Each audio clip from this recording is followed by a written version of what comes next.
ஆமா, ஒரு டூத் பேஸ்ட்ல உப்பு இருக்கா? என்ன திடீர்னு உப்பு இருக்கான்னு கேக்குற? அடுத்தது கறின்னு கேட்க போறியா? உன் டூத் பேஸ்ட்ல கறி இருக்கானா? டூத் ப்ராப்ளம் உனக்கா இல்ல வியோஸ்கா? யார் கேட்க சொன்னா? 2 ஓ 2 பேருக்கும். சரி, நான் மேட்ருக்கு வந்துடுறேன்.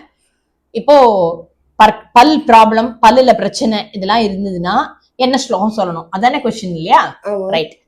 பொதுவா நம்மளுக்கு வந்து உடம்புல சக்கரங்கள்லாம் இருக்கு. ஒரு உடம்புல இருக்கிற ஒரு பாட்டுக்கும் ஒரு தெய்வம் அப்படின்னு சொன்னோம். இதுல வந்து நான் எடுத்துக்க போற ஸ்லோகம் வந்து ஃப்ரம் லலிதா சஹஸ்ரநாமத்துல இருந்து தான். அதுல இருந்து ரொம்ப அற்புதமான ஒரு ஸ்லோகம். ஓகேவா?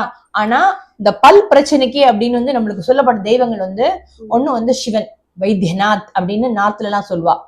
2வது தந்த காளினே ஒரு அம்பாள் இருக்கா. இப்போ வந்து நேபாள்ல இருக்கா. இந்த சக்தி பீடங்கள்லயும் ஒண்ணு. அதுக்கப்புறமா இப்ப நம்மளோட நான் சொன்னேன் இல்லையா லலிதா சஹஸ்ரநாமத்துல இருந்து ஒரு ஸ்லோகம் சொல்ல போறேன்னு. அதுல அற்புதமான ஒரு ஸ்லோகம். அந்த ஸ்லோகத்துல என்ன சொல்லப்பட்டிருக்கு அப்படின்னா, அந்த தேவியோட பேரு வந்து அநாகதாப்ஜ நிலையா ஷியாமாபா, ஷியாமா அப்படின்னு ஒரு அம்பாள். அந்த அம்பாளை உபாசிச்சு நம்ம வந்து ஸ்லோகம் சொல்லிட்டோம் அப்படின்னா பல் ப்ராப்ளம் போயிடும். இந்த அம்பாளுக்கு வந்து 2 முகம், தம்ஷ்டம் அப்படின்னு சொல்ற கோரை பற்கள். அந்த பற்களோட வந்து அவளுக்கு வந்து அந்த அவளோட உருவமைப்பை பத்தி சொல்லியிருக்கு. இந்த அம்பாளை வந்து நம்ம நிறைய உபாசனை பண்ணி நிறைய என்னன்னா பாராயணம் பண்ணிட்டே இருக்கணும். இந்த ஒரு தடவை ஸ்லோகம் சொல்லிட்டு பல்லு சரியா போமான்னு கேட்க கூடாது. குறைஞ்சபட்சம் ஒரு 108 தடவையான்னு சொல்லணும். ஸ்லோகத்துக்கு போலாமா? ஓகே.